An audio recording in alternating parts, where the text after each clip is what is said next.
तीसरा सबक अल-इस्म, इस्म। रुपए तहती बुनियादी हुरूफ को एक दूसरे के साथ जोड़कर अल्फाज बनाए हुए जाते हैं, अल्फाज बनाए जाते हैं। वो लफ्ज़ जिससे कोई बात समझ में आए अरबी कलिमा कहलाता है। कलिमा की तीन किस्में हैं। इस सबक में सिर्फ इस्म के बारे में बयान किया जा रहा है। इस्म कलिमा की पहली किस्म है। हाँ, आपने इस सबक से यहाँ पर रुकिए। देखिए, बिस्मिल्लाहिर्रहमानिर्रहीम। अद्दर्सुस्सालिसु, तीसरा सबक अल इस्मु। इस सबक में इस्म के बारे में बतलाया जाएगा कि इस्म किसको कहते हैं, इस्म की तारीफ़ क्या है, इस्म की कितनी किस्में हैं। तो सबसे पहले बतलाया कि हुरूफ़ तहज्जी बुनियादी हुरूफ को एक दूसरे के साथ जोड़कर अल्फाज बनाए जाते हैं। जैसे एक लफ्ज़, एक हर्फ है अलिफ़ और दूसरा हर्फ है बा। ये दोनों अलग अलग हर्फ हैं। जब ये दोनों अलग हैं तो इनका कोई माना नहीं बनता है, दोनों अलग हैं। लेकिन जब दोनों को हम मिला देंगे तो अबुन बन जाएगा। तो हुरूफ़ तहज्जी जब इनको एक को दूसरे से मिला दिया जाए तो फिर वो कलीमा बन जाते हैं और उससे कुछ माना समझ में आने लगता है। तो कलीमा कहते हैं कि वो लफ्ज़ जिससे कोई बात समझ में आए। अलिफ़ और बा दोनों को हमने मिलाया तो बना अबुन। तो अबुन इसका एक तर्जमा भी है, इससे माना मतलब समझ में आता है, तो लिहाजा ये कलीमा भी है। अब जब हमें ये मालूम हो गया कि हर वो लफ्ज़ के जो एक दूसरे को जोड़ने से लफ्ज़ बनते हैं, अगर उसका माना समझ में आ जाए तो उसे इस्म बोलेंगे, और अगर माना समझ में ना आए, जैसे कि आप इस किताब में देखिए कि वो लफ्ज़ जिससे कोई बात समझ में आ जाए अरबी में अल-कलिमतु कहलाता है। तो कलिमा कहते ही हैं उसको कि जिससे कोई बात समझ में आ जाए। फिर उसके बाद कलिमा की तीन किस्में हैं। तो इस सबक में सिर्फ़ कलिमा की जो एक और पहली किस्म है इस्म, उसके बारे में बतलाया जाएगा कि इस्म कलिमा की ये पहली किस्म है। तो पता ये चला कि हुरूफ़ तहज्जी जो बुनियादी हुरूफ हैं, इनको एक को दूसरे से मिलाने से कलिमा बनता है। फिर कलिमा की तीन किस्में हैं, उनमें से ये पहली किस्म आज के सबक में बयान किया जा रहा है कि इस्म कलिमा की पहली किस्म है। आगे बढ़िए। कलिमा की पहली किस्म है। आपने इस सबक से पहले कुछ अल्फाज याद किए हैं, वो सब मुख्तलिफ किस्म के नाम हैं। मिसाल के तौर पर मुहम्मद और सलमा इंसान के नाम है। अल-फरसु एक जानवर का नाम है जिसे उर्दू में घोड़ा कहते हैं। अल-बगीरा इंसान का नाम है। बाकी अल्फाज बेजान चीज़ों के नाम है। इसलिए मालूम हुआ कि इंसान, हैवान, मकान और दूसरी बेजान चीज़ों के लिए जो अल्फाज इस्तेमाल करते हैं उन्हें इस्म कहा जाता है। हाँ, खुलासा के तौर पर ये कि इंसान, हैवान, मकान, चार चीज़ें हैं। इंसान, हैवान, मकान और दूसरी बेजान चीज़ें। ये जो दूसरी बेजान चीज़ें, चौथी किस्म, इंसान, हैवान, मकान और दूसरी बेजान चीज़ों के लिए हम जो अल्फाज इस्तेमाल करते हैं उन्हें ही इस्म कहा जाता है। जैसे इंसान के लिए हम एक लफ्ज़ इस्तेमाल करते हैं अल-वलदु, अर-रजुलु, अत-तिलमीज़ु, अल-मुअल्लिमु। ये सारे के सारे अल्फाज इंसान के लिए इस्तेमाल होते हैं, लिहाजा ये सारे अल्फाज अस्मा में से हो जाएंगे। इसी तरह से हैवान के लिए हम इस्तेमाल करते हैं अल-फरसु, अल-कल्बु, अल-क़ित्तु, अल-क़िरदतु। ये सारे के सारे अल्फाज जानवरों के लिए हम इस्तेमाल करते हैं, लिहाजा ये सारे के सारे अल्फाज भी अस्मा हैं। इसी तरह से हम लोग मकान के लिए अल्फाज इस्तेमाल करते हैं, जैसे अल-मस्जिदु, अल-मदरसतु, अल-अर्ज़ु। तो ये सारे के सारे अल्फाज मकान, जगह के लिए इस्तेमाल होते हैं, लिहाजा ये अल्फाज भी अस्मा कहलाए। इनके अलावा दूसरी जितनी भी बेजान चीज़ें, जैसे अल-क़लमु, अल-जवालु मोबाइल, अल-क़लनसुवतु टोपी, अस्सौबु कपड़ा, अल-क़मीसु कुर्ता, ये जितने अल्फाज हैं ये सब बेजान चीज़ों के लिए हम इस्तेमाल करते हैं, लिहाजा ये अल्फाज भी इसम हुए।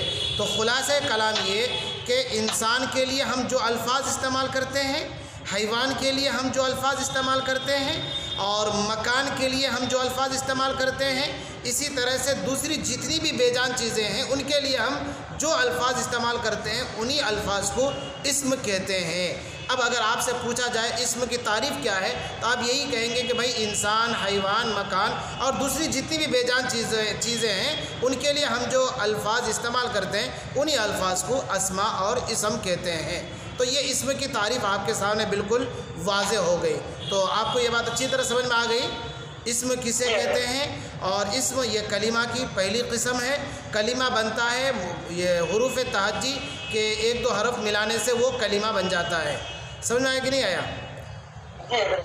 तो मिसालें देखिए जो अभी हम सबक पढ़े इस्म के बारे में, तो इस पर जो मिसालें हैं आप थोड़ा मोबाइल इस हिसाब से रखें कि आपकी पूरी तस्वीर नहीं आ पा रही है, यानी आपका जो ना सर वो कट रहा है। हाँ अब ठीक है, अब बहुत अच्छा, बेहतर, ठीक। अब आप अल अमसिला तो पढ़िए। अल अमसिला मिसाल है,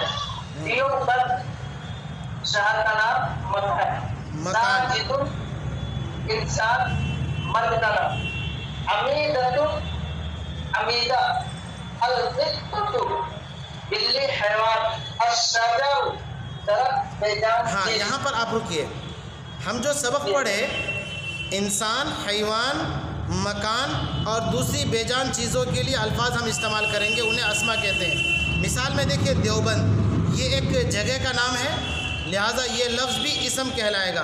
साजिद ये एक इंसान, मर्द का नाम है, ये लफ्ज़ साजिद ये भी इसम कहलाएगा। हमीदतुन हमीदा औरत का नाम है, ये भी इसम कहलाएगा। अल-क़ित्ततु ये एक हैवान का नाम है, लिहाजा अल-क़ित्ततु लफ्ज़ ये भी इसम है। अश-शजरु दरख्त ये बेजान चीज़ों के का नाम है, लिहाजा अश-शजरु भी इसम है। तो जो हमने जो इसम की तारीफ़ पढ़ी है उस पर सारी मिसालें यहाँ पर आ गई। आगे और देखिए सफ़ा नंबर 16 में कुछ मिसालें और हैं, आप पढ़िए। हाँ अज़्ज़हरतु फूल बेजान चीज़, तो बेजान चीज़ों के लिए एक लफ्ज़ अज़्ज़हरतु इस्तेमाल हुआ, ये लफ्ज़ भी इसम है। ठीक, आगे पढ़िए। अन-नूर रोशनी बेजान चीज़, अश-शम्सु सूरज बेजान चीज़, अल-क़मरु चाँद बेजान चीज़, अस-समाउ आसमान बेजान चीज़, अन-नज्मु सितारा बेजान चीज़। तो ये जितनी भी मिसालें आपने इस किताब में पढ़ी है ये सारी की सारी मिसालें अस्मा की है। इसमें से कोई लफ्ज़ जानदार का नाम है, कोई गैर जानदार का नाम है, कोई हैवान का नाम है, कोई मकान का नाम है। तो ये सारे के सारे अल्फाज अस्मा हैं। तो समझ में आ गया, हर वो लफ्ज़ जो किसी इंसान के लिए, हैवान के लिए, मकान के लिए या दूसरी बेजान चीज़ों के लिए हम इस्तेमाल करेंगे उस लफ्ज़ को इसम कहेंगे। तो इसमें की तारीफ़ बिल्कुल वाज़े हो गई। अब आप अल-असीलतु देखिए। अल-असीलतु सवालात, कलिमा की कितनी किस्में हैं? कितनी किस्में हैं कलिमा की? 3 किस्में हैं, उसमें से हम लोग एक किस्म इसम पढ़े अभी। चलिए आगे सवाल पढ़िए। इस्म किसे कहते हैं? हाँ इसम किसे कहते हैं, आप तारीफ कीजिए तो इसम किसे कहते हैं? इस्म किसी इंसान, जानवर, जगह या शहर के नाम को या कोई भी चीज़ों को इस्म कहते हैं। देख मैं इसको आसानी से याद रखने के लिए आपको बता रहा हूँ कि जो तरतीब है इंसान, हैवान, मकान और दूसरी बेजान चीज़ों के लिए हम जो अल्फाज इस्तेमाल करेंगे उन्हें इसम कहते हैं। ये तारीफ आसान भी है और अच्छी भी है। जी, इंसान, हैवान और दूसरी बेजान चीज़ें जो है उन्हें हम इसम कहते हैं। नहीं, दूसरी बेजान चीज़ों के लिए हम जो अल्फाज इस्तेमाल करते हैं उन अल्फाज को अस्मा कहेंगे। दूसरी बेजान चीज़ों के लिए हम कुछ लफ्ज़ इस्तेमाल करते हैं, उन्हें अस्मा कहते हैं। ठीक, आगे सवाल पढ़िए, सवाल नंबर 3। ऊपर दी हुई मिसालों में गौर करके बताइए कि उनमें से कौन सा लफ्ज़ नहीं है। हाँ देखिए अल-अमसिलतु, आप देखिए अल-अमसिलतु में जितने भी अल्फाज आए हैं, सवाल में ये पूछ रहे हैं अल-अमसिलतु में जितने भी अल्फाज आए हैं और आप उन तमाम अल्फाज पर गौर करें। गौर करने के बाद आप फिर बतलाएं कि इनमें से कौन से वो अल्फाज हैं जो अस्मा हैं और कौन से वो अल्फाज हैं जो अस्मा नहीं है। तो आप एक नज़र डालिए, फिर गौर करके बतलाएं कि क्या सारे अल्फाज अस्मा हैं या उनमें से चंद अल्फाज। इसमें सब अस्मा है। सारे अल्फाज अस्मा है। क्यों? इसलिए कि सारे अल्फाज या तो इंसान का नाम है, या फिर किसी हैवान का नाम है, या मकान का नाम है, या किसी और दूसरी बेजान चीज़ों का नाम है। यही पूछ रहे। चलिए अब अत-तमरीनातु देखिए।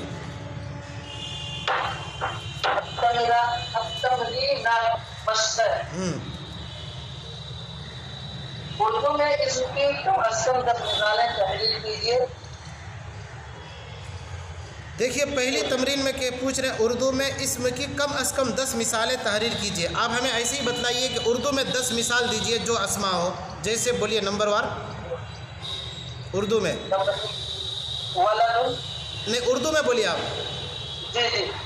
इंसान, जैसे मैं आपको बता रहा हूँ, ये है कलम, ये एक इसम है कि नहीं? ये भी एक बेजान चीज़ों के लिए इस्तेमाल करते हैं। टोपी, ये भी एक इसम। उंगली, कपड़ा, मस्जिद, मदरसा, ये सवाल पूछ रहे हैं कि आप उर्दू में कम अज़ कम 10 मिसालें बतलाइए जो अस्मा हो। तो 10 नाम हमें गिनाना है ताकि ये समझ में आए कि हाँ सबक हमने अच्छी तरह समझ लिया है। ये मकसद है तमरीन का। अच्छा, दूसरी तमरीन नज़र देखिए। दूसरी तमरीन में नीचे दिए हुए जुमलों में उस कलमे पर निशान लगाइए जो आपके ख्याल से। तो नीचे जो मिसाल है आप पढ़िए उसे। हामिद ने उर्दू पढ़ी, इसमें दूसरा भी पढ़ लीजिए। देखिए किताब में। हाँ, हामिद ने उर्दू पढ़ी। तो हामिद ने उर्दू पढ़ी ये एक मुकम्मल जुमला है। इस पूरे जुमले में कौन से वो अल्फाज हैं जो अस्मा होते हैं, आप बतलाइए। हामिद ये लफ्ज़ इसम है क्योंकि इंसान का नाम है। और गौर करके बतलाइए। और भी हाँ, उर्दू ये भी लफ्ज़ इसम है इसलिए कि ये एक ज़बान का नाम है। ठीक है। अच्छा, दूसरी मिसाल किताब मेज़ पर रखो। इस दूसरी मिसाल में आप बतलाइए कि कौन से वो अल्फाज हैं जो अस्मा होते हैं। किताब ये भी इसम है क्योंकि एक बेजान चीज़ का नाम है। और मेज़ ये भी इसम है इसलिए कि ये भी किसी एक दूसरी बेजान चीज़ का नाम है। चलिए आगे नंबर 2 में पढ़िए। उर्दू में तर्जुमा कीजिए। हाँ, उर्दू में तर्जुमा कीजिए। चलिए। कलम, ठीक। कुर्सी, चाँद, अश-शम्सु सूरज, अल-क़ित्ततु बिल्ली, अल-कल्बु कपड़ा, अस-सहाबु बादल अबर। ठीक, आगे पढ़ते जाइए। बादल अबर, ठीक। अरबी में तर्जुमा कीजिए। आसमान, अस-समाउ, ठीक। किताब, अल-किताब, ताबी, अल-कुर्रास, दरख्त, अश-शजर, फूल, अज़-ज़हरतु। हज़रत अज़-ज़हरतु जो अभी हमने किताब में मिसाल में देखा, अज़-ज़हरतु फूल। अज़-ज़हरतु जी। रोशनी, अन-नूर, दवा, अद-दवा, स्कूल, अल-मदरसा, खिड़की, अश-शुब्बाक, सिपाही, अत-ताविलतु। हाँ, अत-ताविलतु बिल्कुल ठीक है। आगे और पढ़िए। नंबर 3, नीचे दिए हुए अल्फाज का सही तलफ़्फ़ुज़ कीजिए। अब तक आपने जितने अल्फाज पढ़े हैं उन सब का उर्दू तलफ़्फ़ुज़ हर लफ्ज़ के सामने ब्रैकेट में दिया गया है। ये जो नंबर 3 है ना, ये इसको रहने दिया जाए। यही पूछ रहे हैं कि भाई अल-मदरसतु अल-मदरस कैसे पढ़ेंगे, वो ये बहुत ज़रूरी नहीं है, इसलिए नंबर 3 छोड़ दिया जाए, इसको रहने दिया जाए। तो जी ज़बर ज़ेर पेश लगा। वही कि जो मोहम्मद है मोहम्मदुन होगा या मोहम्मदन होगा, क्या होगा वही बताना चाह रहे हैं। मोहम्मदुन, हाँ ठीक। आगे बढ़िए। अल-मदीना, ठीक। फातिमातु, हाँ। साजिदुन, अल-फरसु घोड़ा। तो ये सबक हम लोगों का अद-दर्सु सालिस मुकम्मल हुआ।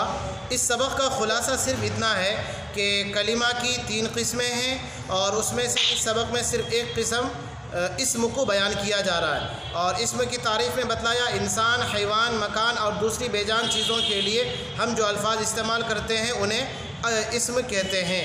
अच्छा, उस पर जो मिसालें हैं साजिदुन, हमीदतुन, अल-क़ित्ततु, अश-शजरु, इन मिसालों को आप कापी में नोट करके ज़बानी याद कर लेंगे, इसलिए कि ये भी एक अल्फाज मानी का ज़ख़ीरा यहाँ पर मौजूद है। तो लिहाजा आप कापी में नोट करेंगे अलक़ित्ततु, अशजरु, अज़्ज़ारतु, अन्नूरु, अशम्सु, ये सारे अल्फाज हैं, इनको लिखना है और इनके मानी भी लिख करके ज़बानी याद करना है।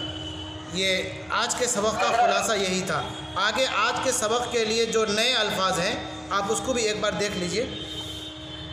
मैं कह रहा हूँ जो आप इसम की तारीफ कर रहे हैं उसको मैं सेम टू सेम लिख सकता हूँ आपकी जुबान पर। हाँ, क्या कह रहे हैं? जो आप बोल रहे हैं किसी सब जगह का नाम जो आप बोल रहे हैं इसम की तारीफ, आप उसको एक बार बोल दीजिए, मैं उसको लिख दूँ सेम टू सेम, ताकि सुनाने में आसानी हो। मैं आवाज़ साफ नहीं सुन पा रहा हूँ, थोड़ा ज़ोर से बोलें।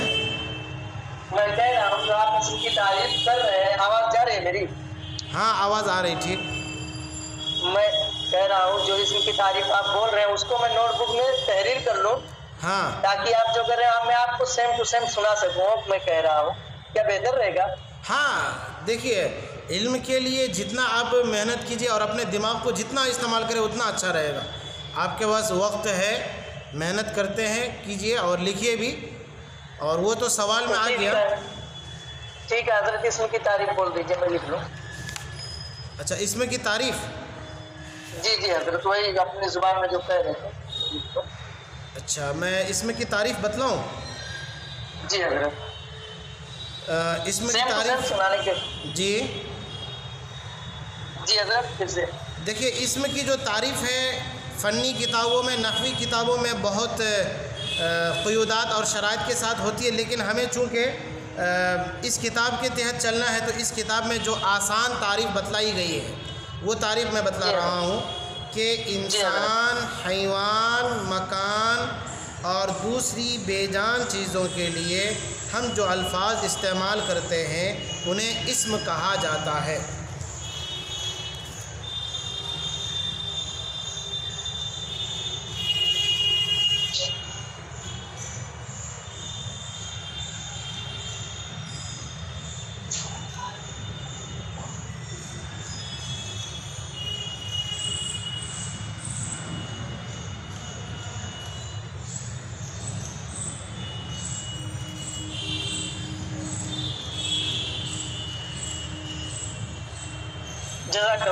आप सुनाइए, देखिए क्या लिखे हैं आपने, सुनाइए। राइटिंग जो है समझ में नहीं आएगा सर, नहीं, आप हमको सुनाइए, जो आपने लिखा है वो आप हमको सुनाइए, ताकि मैं मुतमईन हो जाऊँ कि हाँ आप मेरी बात समझ गए। जी हज़रत, इसम इंसान, हैवान, मकान और दूसरी बेजान चीज़ों के लिए हम जो नाम इस्तेमाल करते हैं उसे इसम कहा जाता है। हम जो अल्फाज इस्तेमाल करते हैं, जी जी, जो हम जो अल्फाज, जी हम जो अल्फाज इस्तेमाल करते हैं उससे इसम कहा जाता है। जी, ये इसम की तारीफ़ हो गई, आसान तारीफ़ है ये। जी, तो आज के जो नए अल्फाज हैं एक बार उसको भी देख लीजिए। अल-कलिमातुल जदीदतु पढ़िए। जी, अल-कलिमातुल जदीदतु नए अल्फाज, अस्सब्बूरतु ब्लैक बोर्ड, तख्ते सियाह, अलमिरसमु पेंसिल, अलहिब्रु रोशनाई, अलमक्तबु मेज लिखने की, अलमिमदादतु डेस्क टिपाई, अलवरकु कागज पत्ता, अलजुनैनतु बागीचा पार्क, अन्नूरु फूल की कली, अन्नौरु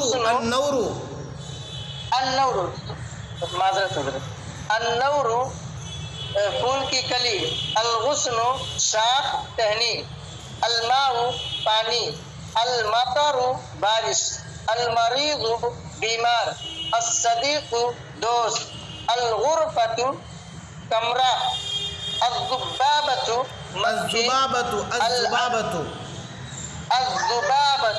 मक्खी, अल-अस्फूरु चिड़िया, अल-अस्फूरु आइन के ऊपर ज़म्मा, अल-अस्फूरु चिड़िया। तो ये आज के सबक के नए अल्फाज थे। आप जिस तरह से कल नए अल्फाजों को कॉपी में नोट किया था इसी तरह से इन अल्फाज को भी नोट करना है और इसको याद भी करना है, बार बार ज़बान पर दोहराते रहना है। जब कभी जैसे ब्लैक बोर्ड तख्ते स्याह पर नज़र पड़े फ़ौरन इसकी अरबी को जहन में लाना है कि असब्बुरतु इसे कहते हैं। और अगर पेंसिल पर नज़र पड़े फ़ौरन जहन में लाएंगे कि इसकी अरबी अलमिरसमु है। और इसी तरह दवात रोशनाई पर नज़र पड़े फ़ौरन इसकी अरबी जहन में लाएँ अलहिब्रु है। तो फिर इंशाअल्लाह इस तरह से अल्फाज मानी का ज़ख़ीरा जो मेरे पास रहेगा तो महफूज भी रहेगा। तो याद रखने का यही तरीक़ा है कि उसको अपने इस्तेमाल में रखें। तो ये आज का सबक मुकम्मल हुआ। तो आज आप पूछिए, कुछ पूछना अगर हो आज के सबक से मुताल्लिक़। मुझे तो सब बराबर लग रहा है, माशाल्लाह सब कुछ समझ आ रही है। अगर आपको अगर ऐसा लग रहा है कि ये नहीं समझ सका होगा तो आप पूछ सकते हैं। मुझे तो माशाल्लाह कुछ सवाल नहीं। अच्छा ठीक है, मैं आपसे 2-4 बातें पूछता हूँ ताकि मुझे मालूम हो जाए कि हाँ आपने मेरा समझाया हुआ अच्छी तरह समझा है। अब ये बताइए कि इस्म की तारीफ़ क्या है? इस्म जो मैंने अभी किताब के हवाले से आपको बतलाया, तो इस्म किसे कहते हैं? इस्म इंसान, हैवान और बेजान चीज़ों को, बेजान इंसान, हैवान और दूसरी बेजान चीज़ों को जो आप जो अल्फाज निकालते हैं। देखिए मैं एक बार फिर से बतलाता हूँ, कोई दिक्कत नहीं। इंसान, हैवान, मकान और दूसरी बेजान चीज़ों के लिए हम जो अल्फाज इस्तेमाल करते हैं उन्हें इस्म कहा जाता है। ये इस्म की तारीफ़ नहीं। अच्छा मैं चंद आपको अरबी में चंद अल्फाज आपको अरबी में बतलाता हूँ। आपको इसमें बताना है कि ये अल्फाज इस्म है कि नहीं। मिसाल के तौर पर मैं आपसे ये कहता हूँ अल क़लम, बतलाइए ये इस्म है कि क्या है? इस्म है। अच्छा मैंने कहा अल क़लन सुवतु, अल क़लन सुवतु, ये लफ्ज़ क्या है? अल क़लन सुवतु, तो ये भी इस्म है। मैंने कहा अल लिह्यतु, अल लिह्यतु, ये लफ्ज़ क्या है? अल लिह्यतु, ये भी इस्म है। अच्छा मैंने कहा अल अनफु, अल अनफु, ये लफ्ज़ क्या है? अल अनफु, ये भी इस्म है। ठीक। अच्छा मैंने कहा अल खद्दू, अल खद्दू, ये लफ्ज़ क्या है? अल खद्दू, ये भी इस्म है। अच्छा मैंने कहा अस्सौबु, अस्सौबु, ये लफ्ज़ क्या है? इस्म है। अच्छा एक और मैं कलीमा इस्तेमाल करता हूँ, जैसे मिन, मिन, ये लफ्ज़ क्या है? इस्म है। मिन ये तो दोनों में है। जैसे बोलते उर्दू मैंने पढ़ी तो नाम उर्दू, जब मिन नाम है तो इस्म है, नाम तो। हाँ तो इसका जवाब ये है कि ये मिन किसी का नाम नहीं होता है, लिहाजा ये लफ्ज़ इस्म नहीं है कि नहीं? मिन किसी का नाम नहीं होता, इसलिए ये लफ्ज़ इस्म नहीं है। जी। अच्छा मैं कहूँ ज़रबा, ज़रबा, ये लफ्ज़ क्या इस्म है? हाँ, नहीं है। क्यों ये लफ्ज़ इस्म नहीं है? ये किसी का नाम नहीं, इसलिए कि ज़रबा किसी का नाम नहीं होता है। अच्छा मैं कहूँ नसरा, नसरा, ये लफ्ज़ इस्म है?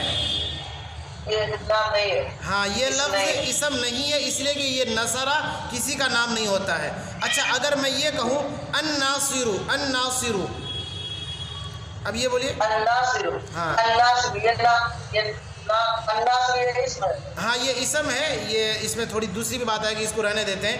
अच्छा जैसे मैं ये कहूँ कि अल मंसूरु, अल मंसूरु, ये लफ्ज़ क्या है? हाँ जी इसमें है। हाँ इसमें है, इसलिए कि नाम रखा जाता है। अच्छा इसी तरह से मैं ये कहूँ सजदा, सजदा, क्या ये लफ्ज़ इस्म है? नहीं है। क्यों इस्म नहीं है ये लफ्ज़? सजदा किसी का नाम नहीं होता, किसी का नाम नहीं होता है। और अगर मैं उसी सजदा से साजिद बोल दूँ, क्या ये लफ्ज़ इस्म है? क्यों इस्म है? हाँ ये नाम होता है। अच्छा उसी सजदा से मैं मस्जिद बोल दूँ, मस्जिद, सजदा ही से निकला हुआ है मस्जिद, तो ये लफ्ज़ क्या है? मस्जिद नाम है, एक जगह है। अब मुझे यकीन हो गया कि अल्हम्दुलिल्लाह आपने मेरा ये सबक इस्म का बयान अच्छी तरह समझ लिया होगा। माशाअल्लाह।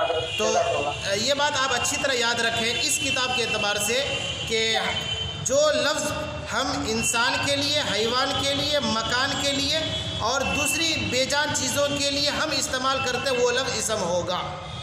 है कि नहीं? जी तो ये आज का सबक मुकम्मल हुआ। इंशाअल्लाह आप इस तरह से पाबंदी के साथ जुड़े रहेंगे तो मुझे भी हौसला मिलेगा और अच्छा रहेगा पढ़ने पढ़ाने में।